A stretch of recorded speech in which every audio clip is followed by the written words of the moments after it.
એક ગુજરાતી દુબઈની અંદર ડોક્ટર હતો અને વિશ્વના બીજા ડોક્ટરો એની હારે કામ કરતા હતા અને વિશ્વમાં આપણે આમ જોઈએ ને તો ગુજરાતીની છાપ બહુ સારી છે। બધા એવું વિચારે છે કે ગુજરાતી બહુ શાંત સ્વભાવના આવે, પોતાના કામથી કામ રાખે, ખોટી માથાકૂટ ના કરે, ધંધો કરવાની અંદર હોશિયાર અને બુદ્ધિશાળી કમ્યુનિટી તરીકે વિશ્વમાં ગુજરાતીઓની છાપ છે। પણ વિશ્વમાં ગુજરાતીઓની એક વાત ઉપર છાપ બહુ ખરાબ છે। દુનિયા એવું માને છે કે ગુજરાતીઓ બહુ લોભિયા આવે, કંજૂસ આવે, મખીચૂસ આવે।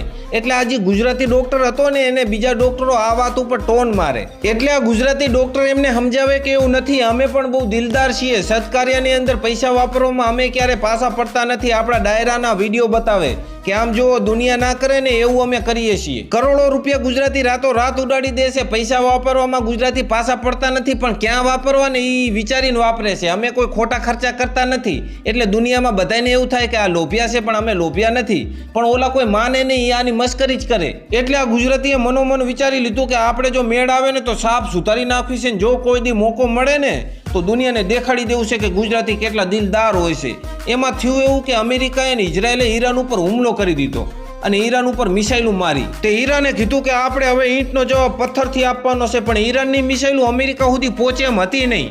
તેને દુબઈના ખોબા ઉપાડી લીધા અને દુબઈ ઉપર મિસાઇલો ડ્રોન મારવાનું ચાલુ કર્યું। તે દુબઈના બહુ મોટા શેખના બંગલા ઉપર ઈરાનનું ડ્રોન આવીને પડ્યું। શેખ સાહેબ ઘાયલ થઈ ગયા, શેખ સાહેબને દવાખાને લાયા, એમની ટ્રીટમેન્ટ ચાલુ થઈ। ગુજરાતી ડોક્ટરે ટ્રીટમેન્ટ ચાલુ કરી, શેખ સાહેબને લોહી ચડાવવાની જરૂર પડી, પણ યુદ્ધનો માહોલ હતો એટલે લોહીની કટોકટી હતી, એટલે ડોક્ટરે કીધું કે કાંઈ વાંધો નહીં, તમ તારે હું મારું લોહી આપીશ। ડોક્ટર હટલીને લોહી આપે નહીં, પણ આ ગુજરાતી ડોક્ટરે પોતાનું લોહી આપી અને શેખ સાહેબનો જીવ બચાવ્યો। શેખ સાહેબ હાજા થઈ ગયા, હોસ્પિટલમાંથી ડિસ્ચાર્જ થયા, એટલે એ સૌ પહેલા ગુજરાતી ડોક્ટરને મળ્યા અને ભેટી પડ્યા અને કીધું કે વલ્લા હબીબી તુમ કિतना દિલદાર હોતી, તુમ હમારા જીવ બચાતી, તુમ હમારા जिगरी जान होती, हम तुम्हारा एहसान मंद होती, तुम हमको खून देती, हम तुमको गिफ्ट देती।